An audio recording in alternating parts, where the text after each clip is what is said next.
स्वतंत्रता दिवस की बधाई देती हूँ। धन्यवाद। जय हिंद, जय Bharat.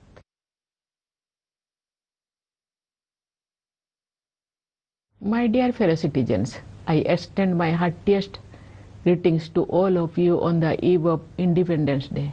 It is a matter of pride for all of us that Independence Day and Republic Day are celebrated by every Indian with zeal and enthusiasm. These are the days that specially remind us of our being proud Indians. The 15th of August is a date etched in our collective memory. During the long years of colonial rule, generations of Indians dreamt of the day of independence. Men and women, old and young, from all parts of the country, yearned to throw away the yoke of foreign rule. Their struggle was marked by robust optimism, which has continued to propel our progress since independence too. As we salute the tricolor tomorrow, we will also be paying homage to the memory of all freedom fighters whose sacrifices on India independence on the 15th of August 78 years ago. After regaining our freedom, we also became a democracy with universal adult franchise. In other words, we the people of India put the power to shape our destiny in the hands of each of us without any restrictions of gender, religion and other factors that had barred many people from voting in other democracies. In spite of many challenges, the people of India made a successful transition to democracy. The transition was a natural reflection of our ancient democratic ethos. India had the oldest republics in the world. It is rightly acknowledged as the mother of democracy. When we adopted the Constitution, it provided the edifice of democracy. We built democratic institutions that strengthened the practice of democracy. We prize our Constitution and our democracy above everything else. As we look back on the past, we must not forget the pain inflicted by the partition of the country. Today, we observe Vibhajan Vibhishika Smriti Divas. Terrible violence was witnessed and millions were forced to relocate due to partition. Today, we pay tributes to the victims of the follies of history. Dear fellow citizens, our Constitution contains 4 values as the 4 pillars upholding our democracy. They are justice, liberty, equality and fraternity. These are our civilizational principles that we rediscovered during the freedom struggle. At the heart of them all, I believe, is the notion of human dignity. Every human being is equal and everyone deserves to be treated with dignity. Everyone should have equal access to health care and education. Everyone should have equal opportunity. Those who had been traditionally at a disadvantage needed to be given a helping hand. Keeping these principles foremost in mind, we started a new journey in 1947. After the long years of foreign rule, India was in utter poverty at the time of independence. But in the 78 years since then, we have made extraordinary progress in all fields. India is well on the way to becoming a self-reliant nation and is moving ahead with great confidence. In the economic field, our achievements are all the more noticeable. With a GDP growth rate of 6.5% in the last fiscal, India is the fastest growing among the major economies in the world. Even amid stress in the global economy, demand at home is pacing ahead. Inflation has remained under control. Exports are rising. All key indicators show the economy in the peak of health. This is as much due to carefully calibrated reforms and sagacious economic management is due to the hard work and dedication of our workers and farmers. A large number of people have been pulled out of poverty through good governance. The government has been running a series of welfare initiatives for the poor and also for those who have risen above the poverty line but are still vulnerable, so that they do not fall below it again. This is reflected in the rising expenditure on social services. Income inequality is reducing. Regional disparities are also disappearing. The states and regions earlier known for weaker economic performance are now showing their true potential and catching up with the front runners. Our business leaders, small and medium industries and traders have always exhibited a can-do spirit. What was needed was removing the bottleneck in the path of wealth creation. That is so visible when it comes to infrastructure development over the past decade. We have expanded and strengthened the national highway network under the Bharatmala Pariyojana. The railways too have innovated, introducing new types of trains and coaches equipped with latest technologies. The inauguration of the rail link in Kashmir Valley is a major accomplishment. Rail connectivity with the valley will boost trade and tourism in the region and open new economic possibilities.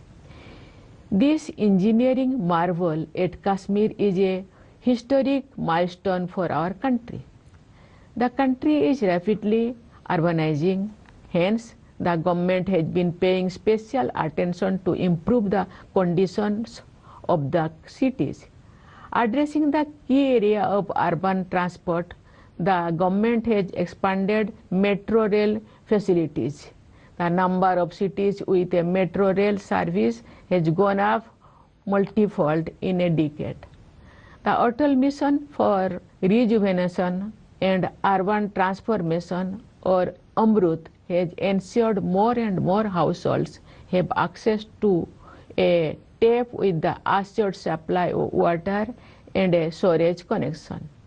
The government considers the basic amenities of life as rightful claims of the citizens. The Jal Jeevan Mission is making progress in providing tap water supply to rural households. In the healthcare sector, we have been witnessing a paradigm shift with a variety of initiatives under Ayushman Bharat, the largest healthcare scheme of its kind in the world. This scheme has already provided cover to more than 55 crore people. The government extended this benefit to all senior citizens of the age of 70 years and above, regardless of their income. As inequalities in access are removed, the poor and the lower middle class also benefit from the best possible healthcare facilities. In this digital age, it is apt that one sector in India that has seen the most dramatic advances is information technology. Nearly all villages have 4G mobile connectivity, and the remaining few thousands will be covered soon. This has made possible large-scale adoption of digital payment technologies, in which India has become a world leader in a short span. It has also supported direct benefit transfer, which ensures that welfare benefits reach the intended beneficiaries without glitch and leakage. More than half of the total number of digital transactions in the world take place in India. These developments have created a vibrant digital economy whose contribution to the country's GDP is increasing year on year. Artificial intelligence is the next stage of technological advancement and has already entered our lives. The government has launched the India AI mission to strengthen the country's AI capabilities. It is also helping to build AI models that answer to India's specific requirements. As we aspire to become a global AI hub by 2047, our focus will remain on making the best use of advances in technology for the common people to improve their lives by improving governance. For betterment of the lives of the common people, there is equal emphasis on improving the ease of doing business as well as on improving the ease of living. Development serves the purpose only when it helps those on the margins and opens new opportunities for them. Moreover, we are increasing our self-reliance on every area possible. This has added to our self-confidence and increased the momentum of our journey towards becoming Viksit Bharat.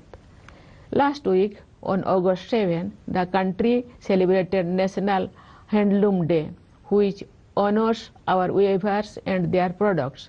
Since the year 2015, we have been celebrating this day to commemorate the Swadeshi movement, launched during our freedom struggle in the year 1905.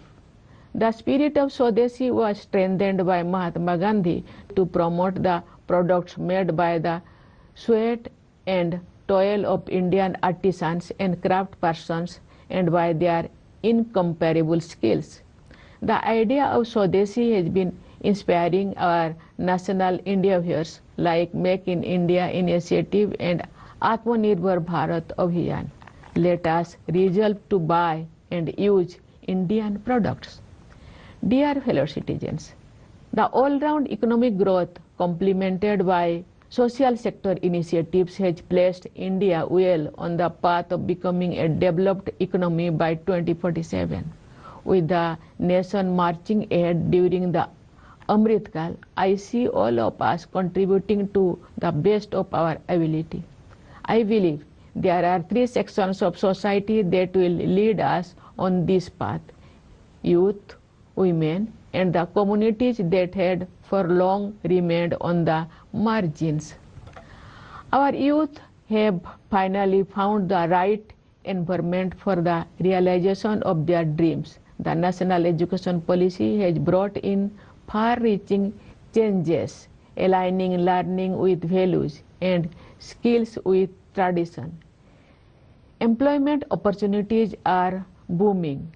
For those with entrepreneurial aspirations, the government has created the most conducive ecosystem.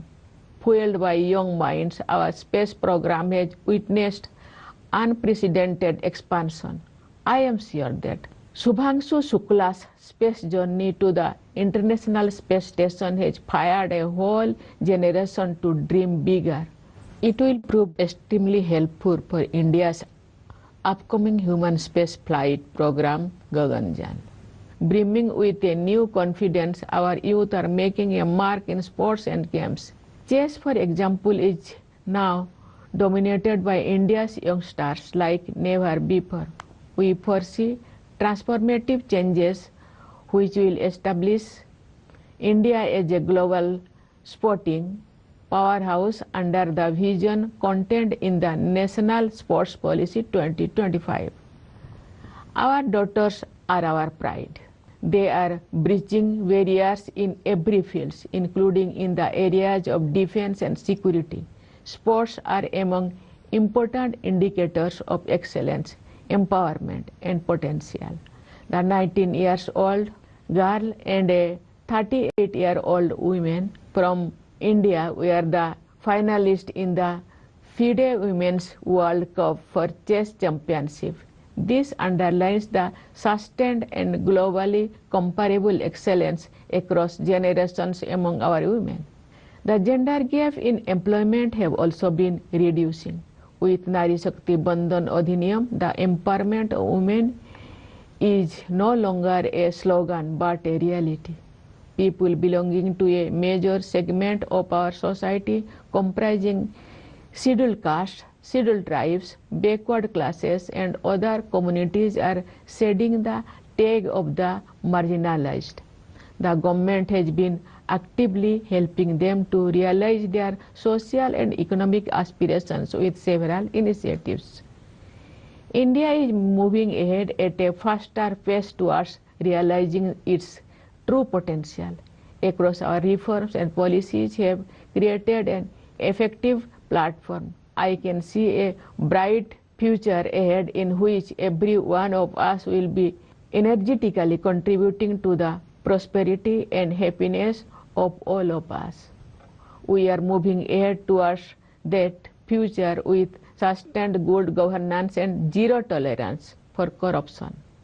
Here I am reminded of an important statement by Mahatma Gandhi. He had noted, and I quote, "Corruption and hypocrisy ought not to be inevitable products of democracy."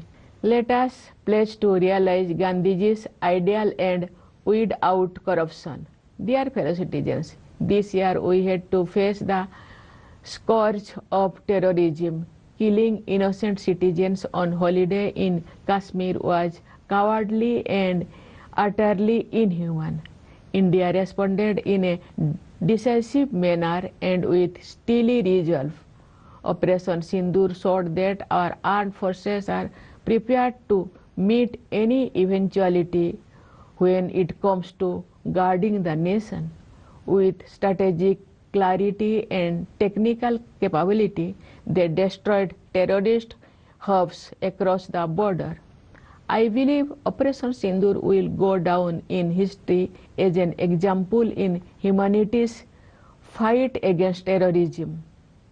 In our response, what was most noticeable was our unity, which is also the most befitting response to those who wanted to divide us. Our unity was on display also in the multi-party delegations of the members of parliament that reached out to various nations to explain India's position. The world has taken note of India's stance that we will not be the aggressor, but we will not hesitate to retaliate in defense of our citizens. Operation Sindoor was also a test case of the Atmanirbhar Bharat mission in the defense sector. The outcome has proved that we are on the right path. Our indigenous manufacturing has achieved the critical level that makes us self-sufficient in meeting many of our security requirements. These are landmark achievements in India's defense history since independence.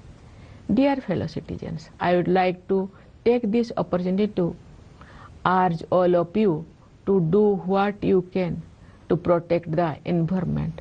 To respond to the challenge of climate change, we must also change. We must change our habits and our worldview. We must change our relationship with our land, rivers, mountains, and with flora and fauna.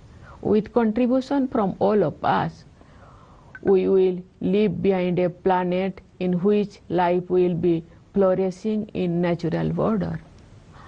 Dear fellow citizens, I have in mind especially the soldiers guarding our borders and the police as well as Central Armed Police Forces. I extend my greetings to the members of the judiciary and the civil services. My Independence Day greetings to the Indian officials in the missions abroad and also to the Indian diaspora. I once again extend my greetings for Independence Day. Thank you. Jai Hind, Jai Bharat.